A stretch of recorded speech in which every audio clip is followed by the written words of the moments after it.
Rodar ultrapassou hoje o brasileiro João Fonseca no ranking mundial, jogando exatamente da mesma forma agressiva que o João jogava até março do ano passado, e é o melhor exemplo que a gente poderia ter de como vale a pena sim ser agressivo e correr riscos até no saibro. E diga-se de passagem, ele se tornou também o tenista mais jovem e melhor ranqueado do mundo. Esse cargo o João que ocupava, afinal de contas, os dois são os únicos com 19 anos de idade dentro do top 30 mundial. Então, antes de me aprofundar nessa reflexão bem interessante, eu gostaria de agradecer de coração a cada um de vocês aí que assistiu a minha análise de ontem, análise tática sobre o João Fonseca, e que escreveram comentários, sejam comentários concordando e também os comentários discordando comigo. Porque o mais legal de tudo, que eu acho que o tênis brasileiro precisa cada vez mais, são de reflexões construtivas, assim, da gente gerar mais debates construtivos, ter opiniões diferentes, pontos de vista diferentes, e eu fico muito feliz, sinceramente, vendo cada vez mais pessoas se interessando por esse assunto do tênis, aprendendo mais coisas e compartilhando conhecimento. Então fica aqui o meu convite para quem ainda não assistiu essa minha análise de ontem, vale a pena assistir ela antes de assistir esse vídeo aqui, até para vocês entenderem melhor a análise aqui de hoje, porque vai ser uma continuação do que eu falei ontem. Então vamos lá, porque eu comecei esse vídeo falando que o Rodar está jogando exatamente como o João jogava até março do ano passado. Daí muitos me falaram ontem, Guru, ontem na análise tática você analisou só as últimas 3 derrotas do João, você está analisando muito curto prazo. Não, galera, eu estou analisando desde março do ano passado. É que muitos têm memória curta ou não acompanhavam tênis ainda, então eu vou recapitular aqui toda essa trajetória do João para vocês verem se faz sentido ou não, e fiquem sempre à vontade para discordar de mim. Então, galera, até março do ano passado, o João teve a melhor sequência da carreira dele de vitórias, do Next Gen Finals, que foi em dezembro de 2024, até o Masters 1000 de Miami, né, em março de 2025. Ele teve impressionantes 25 vitórias e apenas 4 derrotas. É bem parecido com a sequência que o Rodar está tendo agora. E por que eu acho que não foi por acaso essa maior sequência de vitórias? Foi justamente a época que o João jogou mais agressivo e confiante, que ele estava com um bom ritmo de jogo. E foi aquele famoso João Rojão que acabou encantando o mundo, né? O João que tomava a iniciativa primeiro nos pontos, o João que ia para cima com coragem, que mudava rápido a direção, surpreendendo os adversários, batendo bem dos dois lados, forehand e backhand, jogava mais para dentro da quadra. Um jogo muito vertical. Se eu não tivesse falado o nome do João agora, poderiam muito bem estar achando que eu tô falando do Rodar, porque é um estilo bem parecido mesmo. E esse estilo fez o João ganhar 4 títulos em um período de apenas 3 meses. Ele ganhou o Next Gen Finals, se tornando o mais jovem da história junto com o Alcaraz e o Sinner, derrotando o Fils, que já era quase top 20 na época. Ganhou do Mensik também, que já era quase top 40, top 30. E daí depois ele ganhou o Challenger de Canberra também, sem perder nenhum set. Furou o quali do Australian Open também sem perder nenhum set. Teve a maior vitória da carreira dele em termos de ranking até hoje, que foi a única contra um top 10, o Rublev, também de 3-0. Depois foi campeão da ATP 250 de Buenos Aires, se tornando o brasileiro mais jovem campeão da história, em pleno saibro, né, e com toda a torcida adversária lá de Buenos Aires. E por fim conquistou o 4º título, né, em 3 meses, o Challenger de Phoenix, que estava forte, né, ele perdeu apenas um set no torneio e ganhou do Bublik na final em sets diretos. E ainda jogou o Masters 1000 de Miami, né, teve um ótimo resultado lá, ele atropelou o Humbert, um mês depois de ter perdido para ele na Copa Davis, em apenas 1 hora e pouco ele atropelou, para mim um dos melhores jogos da carreira até hoje do João, e depois quase ganhou de um outro top 10 do de Minaur, que na minha opinião ele merecia ter ganhado aquele jogo. Ele teve breakpoints no segundo set para sacar pro jogo e ganhar por 2-0, mas daí acabou sofrendo fisicamente no terceiro set, não aguentou a intensidade do de Minaur, que tem um dos melhores preparos físicos do mundo. Tudo isso a gente tá falando dessa única sequência dele, que ele tava com esse estilo de jogo mais agressivo, que era aquele famoso plano A que eu falei na análise de ontem. Ou seja, nessa melhor sequência da carreira profissional do João até agora, né, do Next Gen Finals até o Masters 1000 de Miami, foram 29 jogos com 24 vitórias e apenas 5 derrotas. E aí vamos analisar rapidamente essas 5 derrotas, né, porque tem muita gente na época que começou a falar que ele precisava ter um plano B, mas vou mostrar para vocês que apenas uma dessas 5 derrotas foi devido a esse plano tático aí. Porque ele perdeu primeiro para o Sônego, né, na segunda rodada do Australian Open, um jogo que foi no 5º set. Acho que o João acabou sofrendo mais fisicamente. Foi o primeiro jogo da carreira dele que foi para 5 sets, ainda mais naquele forte verão australiano. Depois ele perdeu para o Humbert na Copa Davis, no piso duro coberto. E o Humbert, poucos que sabem, mas o Humbert é um dos maiores especialistas, que tem as melhores estatísticas nesse piso indoor. Aí a terceira derrota dele foi contra o Miller na estreia do Rio Open. Acho que também foi uma derrota mais física, porque o João tinha tido um desgaste muito grande em Buenos Aires. E daí jogos muito longos, e ele teve pouco tempo de se adaptar para o Rio Open, né? Acabou domingo lá em Buenos Aires, e na terça ele já estava jogando no Rio. A quarta derrota dele foi pro Draper, que eu acho que foi a única derrota que faltou esse plano B. Justamente a galera acabou pesando mais em cima, porque foi a única derrota que ele tomou um 6-0, né? Ele acabou saindo do jogo depois que ele perdeu o primeiro set, sendo que o primeiro set ele podia ter vencido também, foi no detalhe, mas daí ele descalibrou no segundo set, e daí como foi um 6-0, talvez tenha pesado mais pra galera no geral, que acabou entrando com esse assunto aí do plano B, de ser mais conservador, de ser mais cauteloso, e depois disso ainda teve a quinta derrota pro de Minaur, que eu também acho que foi uma derrota mais física, né? De novo, o João ele teve breakpoint, ele quase sacou pro jogo pra ganhar em 2 sets, mas daí não aguentou a intensidade contra um dos melhores tenistas de preparo físico, que era o de Minaur lá em Miami. Ou seja, dessas únicas 5 derrotas que ele sofreu nessa maior sequência de vitórias dele na carreira, apenas uma, na minha opinião, para o Draper se deve a essa questão do plano tático, do plano B. E daí no meio de 29 jogos, apenas um se deve a esse plano B. Mas daí acabaram pesando muito e daí isso pode ter contribuído para essa mudança que a gente vai conversar aqui. Ou seja, o João conseguiu a maior sequência de vitórias da carreira dele profissional até agora, né? 24 vitórias em 29 jogos, quando ele estava justamente nesse plano tático A, né? Nesse modelo dele original de ser mais agressivo, correr mais riscos. E dessas 5 derrotas, apenas uma delas foi por causa dessa questão de faltar talvez um plano B, de ser mais conservador. Só que daí acabaram pesando muito no 6-0. E por que eu acho que essa mudança de estilo começou justamente nessa época aí de março para abril? Porque foi bem quando ele fez aquela pausa de um mês sem jogar nenhum torneio, né? Entre o Masters 1000 de Miami e o Masters 1000 de Madrid. Ele deixou até de jogar o Masters 1000 de Monte Carlo, porque ele tinha feito 29 jogos, né? Já que ele tinha começado mais cedo a temporada lá no Next Gen Finals. Ele era o tenista que mais tinha feito jogos aí nesses primeiros meses do ano. E daí a equipe preferiu aproveitar esse período, né? Tanto para preservar ele fisicamente, para poder descansar um pouco, quanto para ser como se fosse uma segunda pré-temporada, né? Já que a primeira pré-temporada dele tinha sido muito antes do que os jogadores normais, né? Já que o Next Gen Finals acabou começando a temporada dele mais cedo do que os jogadores normais. Eles tiveram esse período a mais para fazer como se fosse uma segunda pré-temporada. E daí que eu acho que teve tempo para fazer ajustes no jogo dele, na parte técnica e tática. E é aí que eu acho que ele fez esses ajustes que começou a mudar para o plano B que a gente conversou ontem. E que fique bem claro aqui, galera, eu não tô nos bastidores do João, então posso estar falando a maior abobrinha do mundo, não dá para ter certeza se de fato durante esse período entre Miami e Madrid, que foi que ele começou a treinar isso, mas eu acho que o jogo dele mudou a partir daí, então é uma hipótese que eu tô tendo, tá bom? Não dá pra confirmar aqui, porque eu não tô no dia a dia dos treinos deles pra confirmar essa informação, tá? Só pra vocês não levarem ao pé da letra e acharem que tudo que eu tô falando aqui é uma verdade absoluta. Mas se vocês repararem, quando ele entrou na temporada de Saibro na Europa do ano passado, ele já estava jogando, já começando com o plano B dele, né? Depois de todas as críticas que eles tinham escutado, né? Depois daquele jogo contra o Dwayne, porque ele precisava ter mais paciência, construir com mais calma os pontos. Ele já chegou no Saibro jogando bem diferente do que ele tinha jogado no Saibro de Buenos Aires, que foi até hoje o melhor resultado da carreira dele. E daí ele acabou tendo uma sequência negativa, né, na volta dele, né? Ele perdeu em muitas estreias na temporada de Saibro, né? Perdeu até em estreia de Challenger em Estoril, lá pro De Jong. E em alguns desses jogos eu acho que ele já começou a mostrar um pouco dessa passividade, né? Ele tá tentando achar o equilíbrio de construir mais o ponto, porque é um desafio muito grande, né? Que a gente conversou ontem também sobre isso. Ele tem toda essa identidade dele, sempre jogou da forma agressiva, e daí quando pedem para ele jogar diferente, né? Acaba se perdendo um pouco no começo, até começar a se acostumar com isso. E daí ele teve esse período de adaptação, que foi na temporada de Saibro do ano passado. E daí vai ter gente que pode falar, Guru, mas ele mudou esse estilo porque ele ia começar a jogar no Saibro, e no Saibro tem que construir melhor os pontos. E aqui eu vou entrar em outro tema polêmico, então, mais uma reflexão interessante pra gente construir aqui. Eu não acho que no Saibro tem que construir assim melhor os pontos, igual até vejo muitos comentaristas, né, que até chegaram a ser jogadores profissionais lá nos anos 2000 falando isso. E aqui eu respeito pra caramba a opinião deles, sempre vou respeitar, inclusive são os comentaristas que eu mais admiro, mas tô colocando aqui uma pimentinha na discussão justamente pra gente pensar em opiniões diferentes, tá bom? De novo, eu não sou dono de nenhuma verdade. Eu acho que lá nos anos 2000, aí sim, prevalecia muitas vezes no Saibro aqueles jogadores que trocavam mais bola e jogavam no erro dos adversários, né? Vou dar o exemplo do Davi Ferrer ontem, né? Vou dar o exemplo hoje do Guilherme Coria, né? O Coria era até um dos meus ídolos de infância, né? Chegou a ser top 5 do mundo, foi vice-campeão de Roland Garros. E o Coria, ele não tinha uma bola agressiva, né? Ele era super raçudo, tinha um dos melhores físicos do mundo, contra-atacava muito bem, né? Jogava muito bem no erro do adversário. Mas além de não ter uma bola muito agressiva, ele também tinha muita dificuldade no saque, né? Fazia muitas dupla faltas, né? Não sei, pra quem acompanhava naquela época vai lembrar, né? É que ele devolvia muito bem daí o saque dos adversários. Acho que se for comparar hoje em dia, o estilo mais parecido que eu vejo é do Navone, né? Coincidentemente, os dois são argentinos. O Navone também nas estatísticas oficiais da ATP é um dos piores sacadores da atualidade, é o que mais sofre quebras, mas é também um dos tenistas mais consistentes, né? Que joga mais no erro do adversário, que também não tem uma bola tão agressiva, igual o Coria também não tinha lá nos anos 2000, mas que acaba jogando com esse jogo de físico, né? De consistência. E por que eu tô fazendo essa comparação?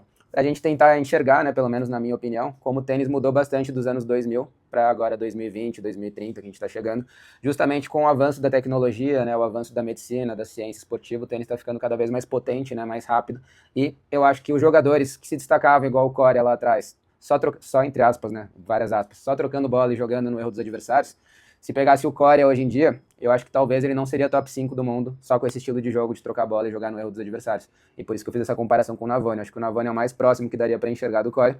E basta ver que o Navone até já teve alguns resultados legais, mas se for pegar os principais torneios, Masters 1000, Grand Slam, ele nunca chegou longe em nenhum deles. Porque a bola dele acaba não machucando, e o tênis hoje em dia, até no Saibro, você tem que ter uma bola que machuca, você tem que ter uma bola agressiva. Então você pega os melhores do mundo hoje em dia, o Alcaraz, o Sinner, eles têm um jogo agressivo, né? Um jogo vertical, que estão sempre tirando o tempo do adversário, jogando para cima. E o Rodar, ele também já tem essa característica, né? E tá mostrando como até no Saibro, né? Que é onde ele tá tendo os melhores resultados até agora, dá para ter esse estilo mais agressivo, jogando mais para dentro da quadra. Eu acho que ele tem esse estilo até mais do que o João, porque ele joga ainda mais dentro da quadra, então ele abafa ainda mais o adversário. Mas ele gera menos potência que o João, né? O João consegue ser mais agressivo que ele, até quando o João tá um pouco mais recuado. Então o João ainda tem uma arma ainda mais letal que a do Rodar, mas o Rodar consegue jogar sufocando um pouco mais os adversários. Mas os dois têm esse jogo vertical. E um dos maiores exemplos, na minha minha opinião, de como o tênis moderno está cobrando cada vez mais essa agressividade, é o número 3 do mundo, Zverev. Na minha humilde opinião, ele tinha tudo para ter sido o número 1 do mundo, campeão de mais que um Grand Slam, mas, infelizmente, né, nos momentos mais tensos de pressão, ele acaba segurando o braço, acaba ficando nesse jogo mais passivo, esperando o erro do adversário, igual foi hoje que eu postei aqui, né, perdeu 4 match points, os 4 da Arderi tomando a iniciativa indo para cima dele, e o tênis moderno acaba punindo, né? É isso que a gente falou, a gente tem que ser mais agressivo, principalmente contra os melhores jogadores. E um outro exemplo, como o tênis moderno está cada vez exigindo mais agressividade, é o que a gente viu hoje, né? Vocês viram o Rodar contra o Thiem, né? O Rodar atropelou o Thiem, e é justamente essa comparação de estilos, né? O Rodar mais agressivo, parecido com a identidade original do João, né? Com o plano A do João, e o Thiem naquele estilo que a gente conversou ontem, mais parecido com o Davi Ferreira, esse estilo mais trocador de bola, jogando no erro do adversário. E dá sim para ter bons jogadores ainda no tênis moderno que tenham esse estilo mais trocador de bola. O De Minaur, por exemplo, é top 10 sendo assim. Mas você pega o De Minaur, por exemplo, é o maior saco de pancadas que existe do Sinner na atualidade. Ele é um dos head-to-head mais discrepantes que existem, justamente porque a bola dele não machuca e não incomoda em nada do Sinner. Então por que eu tô falando isso? Até dá pro João, com esse estilo mais conservador, trocador de bola, chegar, quem sabe, num top 10. Agora, na minha opinião, de novo, para ele brigar pelo topo, se ele quer ser número 1 do mundo, né, que ele já falou várias vezes que é o sonho dele, e que eu acredito de verdade que ele tem potencial para ser, precisa ser o João Rojão, esse João estilo mais agressivo, plano A, que é o que o Rodar tá mostrando agora que dá certo. Porque é esse João que tem bola, assim, para machucar, para incomodar o Sinner, o Alcaraz e tirar eles da zona de conforto. Assim como eu acho que esse Rodar agressivo também tem bola para disputar com eles lá na frente. Agora, esse estilo mais conservador, trocador de bola, igual do De Minaur, igual do Thiem, o teto deles eu acho que é mais baixo do que o teto do João e do Rodar. Eu acho que eles podem chegar assim num top 10. Agora, para tirar do conforto os gênios, os craques, né, para tirar do conforto o Alcaraz e o Sinner, você precisa ter uma bola mais diferente. Senão eles acabam entrando no jogo aí do Sinner e daí o Sinner, que é a inteligência artificial, vai ganhar deles várias vezes, dificilmente vai perder. Para mim, o De Minaur seria um Ferrer moderno, né? Também um cara que alcançou o teto dele, mas que não tem bola para incomodar, igual o Ferrer também não tinha bola para incomodar o Federer, o Nadal e o Djokovic. Diferente, por exemplo, do Del Potro, que não só incomodava direto, como chegou a ter várias vitórias sobre os três, né? Então, o Del Potro tem essa bola que machuca, igual a do João, só que o Ferrer não tem essa bola que machuca, igual a do De Minaur, igual a do Thiem. Então, dito tudo isso, tá? Só para mostrar como eu acho que até no saibro precisa sim ser mais agressivo, até porque no saibro, como a quadra é mais lenta, né? A bola machuca menos o adversário. Então, se você ficar muito nesse jogo de trocação de bola hoje em dia, os adversários estão cada vez melhor fisicamente com esse avanço da tecnologia. Também acho que é algo que mudou dos dias atuais para os anos 2000. Então, estão encurtando menos as bolas, estão ficando mais no ponto. Então, acho que tem que partir do jogador ter essa iniciativa de correr mais risco e ser mais agressivo, que é o que o João fazia em Buenos Aires no ano passado e que o Rodar está fazendo muito bem hoje. E daí acho que muita gente, né, na época que o João começou esse ajuste para o plano B no ano passado, quando começou a ter esses resultados mais negativos, né, na temporada de saibro do ano passado, muita gente, eu lembro que ficava falando que era ou por preparo físico ou também por falta de ritmo, por ele ter ficado muito tempo sem jogar torneio. Mas, de novo, na minha opinião, vocês fiquem à vontade para discordar, eu acho que foi essa mudança tática, né? Além de ser uma mudança mais difícil, teve esse período de adaptação. E daí vai ter pessoas falando também aqui, mas depois na grama e depois o título de base ele conquistou jogando com esse plano B. Concordo, mas qual que é a diferença, galera? A grama e o piso rápido coberto são os dois pisos mais velozes que existem no tênis. Então, mesmo o João fazendo essa mudança, né, vamos fazer essa comparação. O João estava na quinta marcha da Ferrari, né, a gente ficava falando que ele precisava ter um plano B de voltar uma marcha, né, jogar na quarta marcha, correr menos riscos. Daí o João jogando nessa quarta marcha, que é o plano B dele até hoje, jogando mais conservador. Essa quarta marcha, ela não incomoda muito no saibro, porque o piso é mais lento, igual a gente estava falando, os jogadores chegam melhor na bola e acabam não encurtando tanto. Mas na grama e no piso duro coberto, que são as quadras mais rápidas, mesmo o João na quarta marcha, a bola dele já incomodava os adversários e ele conseguia ter vantagem. Agora você pega na temporada de quadra dura descoberta, né, que não é tão rápido assim igual a coberta e a grama, vocês veem em julho, agosto, toda a temporada norte-americana, o João também não teve bons resultados. Ele perdeu para o Skulkate, para o Atman e para o Matt Hack. São 3 jogadores também com perfil agressivo, parecido até com as últimas 3 derrotas que ele teve agora, né?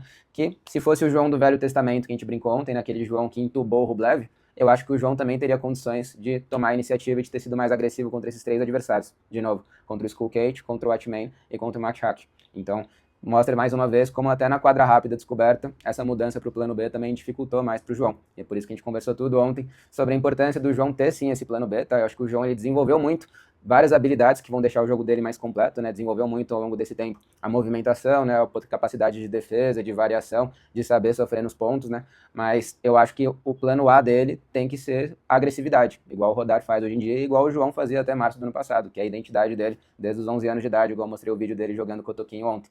Então eu acho que esse é o plano A. E quando não estiver dando certo, aí é muito bom saber que ele tem esse plano B cada vez melhor, né? Que ele está se tornando esse jogador mais completo. Então, eu espero, igual eu falei ontem, espero que todo esse período aí que ele fez essas adaptações, desde março do ano passado até agora, né? Ele está há mais de um ano nessa transição para o plano B.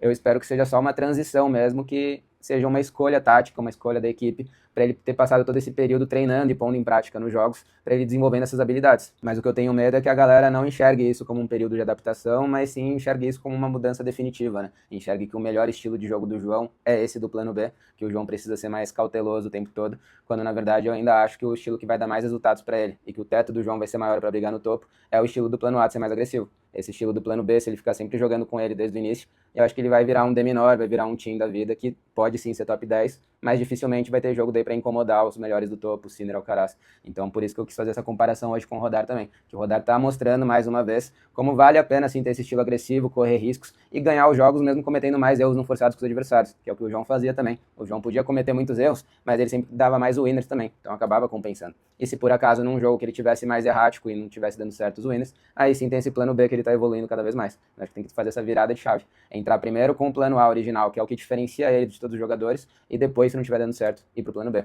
Agora o que está acontecendo, que a gente conversou bastante ontem sobre isso, é que ele está entrando cada vez mais com o plano B, e daí está ficando um jogador mais comum, né? Então eu espero de verdade que isso seja um período de adaptação, que eles estejam usando para ele treinar esse plano B, mas até na minha opinião, eu acho que ele já desenvolveu bastante as habilidades, então se fosse isso de período de adaptação, talvez eu acho que já está chegando na hora de voltar pro plano A, e incorporar os dois planos, né? Deixar o João mais completo, ele voltar para a quinta marcha, que é a marcha que encanta o mundo. Então, ainda mais agora que vai chegar Roland Garros, né? Que é um grande slam mais lento, melhor de 5 sets. E o João acho que vai ter que assumir mais riscos, porque ficar nesse jogo só de trocação de bola até prejudica o físico dele. E a gente conversou ontem, né? Que o João tem bem mais veia de explosão do que de resistência. Então, pro João vale mais a pena ser mais agressivo, encurtar os pontos. Quanto mais ficar alongando os jogos, mais desvantagem ele tem, principalmente contra outros tenistas que tem mais fibra de resistência, que tem mais esse estilo de trocação de bola. E para concluir aqui a análise, na minha opinião, o único jogo desde abril do ano passado, né, que foi quando começou aquela temporada de Saibro, depois que ele voltou daquele período de treinos, né, que provavelmente ele começou essa mudança para o plano B. Então, desde abril do ano passado até hoje, né, até maio desse ano, nesses últimos 13 meses, na minha humilde opinião, o único jogo que o João entrou direto com o plano A foi contra o Sinner, que foi justamente o melhor jogo dele nessa temporada. E de novo eu acho que ele fez isso porque ele sabia que se ficasse no plano B de ficar trocando mais bola, o Sinner ia levar mais vantagem. E daí eu acho que não foi por acaso ter sido o melhor jogo do João na temporada, porque é a forma natural que o João joga, é a identidade dele, e é de novo o que diferencia ele e o que torna ele um potencial candidato para brigar pelo topo do ranking. Vocês viram como ele conseguiu machucar o Sinner, como foi o jogo mais difícil do Sinner nessa temporada. Coincidentemente, na minha opinião, eu acho que as duas vitórias mais difíceis do Sinner nessa temporada foram contra o João e contra o Rodar. Mesmo ele tendo aplicado 6-2 no primeiro set no Rodar, foi um placar mentiroso, entre aspas, né? Foi um jogo bem difícil, o segundo set foi pro tie-break também. E não é coincidência ter sido difícil contra esses dois, é aquilo que a gente estava conversando. Porque os dois têm justamente essa bola diferenciada, mais agressiva, que tira o Sinner da zona de conforto. Porque, de novo, se ficar nesse plano B de ficar só trocando bola, é o que o Sinner está acostumado já a fazer com todos os outros adversários do circuito, e o Sinner é muito melhor nisso, o Sinner é muito mais consistente, e daí o Sinner começa a abafar e se sente à vontade no jogo. Agora começou a incomodar o Sinner, tirou ele da zona de conforto, aí sim tem potencial para brigar pelo topo do ranking, que era o mesmo potencial que o Del Potro tinha, né, quando ele ganhava do Federer, do Nadal, do Djokovic, porque o Del Potro tinha essa bola diferenciada. Agora a gente ficar segurando o João na quarta marcha, quando a gente sabe que tem uma quinta marcha, que tem muito mais potencial, aí eu já acho que é um desperdício, entre aspas. A não ser, de novo, que eles estejam usando todo esse tempo para justamente treinar as outras habilidades do João, pensando mais em longo prazo, numa formação mais completa. Aí eu super concordo. Mas o meu desabafo aqui, tanto de hoje quanto de ontem, é sobre isso. É o meu medo de não ser isso aqui e deles estarem realmente mudando o João para sempre e o João perder a identidade dele, esse plano A, justamente essa agressividade. Mas agora é hora de vocês comentarem aqui de novo, e sempre comentários construtivos, né, pra gente enriquecer a discussão. E comentário construtivo que eu falo não é comentário para concordar comigo, vocês podem discordar à vontade de mim. Mas comentários que enriqueçam a discussão, né, não comentários destrutivos que não agreguem nada, falando, o João é hype, o Tony Nadal tava certo, tipo, vamos fazer feedbacks legais aí pra gente refletir melhor sobre o tênis e fiquem à vontade para dar a opinião de vocês, tanto sobre o Rodar quanto sobre o João. Eu acho uma comparação legal, né, sobre tudo isso que a gente conversou aqui, sobre esse estilo de jogo mais agressivo do Rodar. Vocês acham que lembram o mesmo estilo do João, principalmente o estilo até março do ano passado do plano A? E o que vocês acham dessa mudança até agora? Vocês acham que o João já está pronto para voltar para o plano A? Ou vocês acham que talvez ele vai continuar nesse plano B? E vocês concordam ou discordam de tudo isso aí? Fiquem à vontade para escrever aqui a opinião de vocês. E sempre apoiando os nossos brasileiros, né? Independente de qualquer resultado, estamos sempre na torcida aqui. Valeu, galera!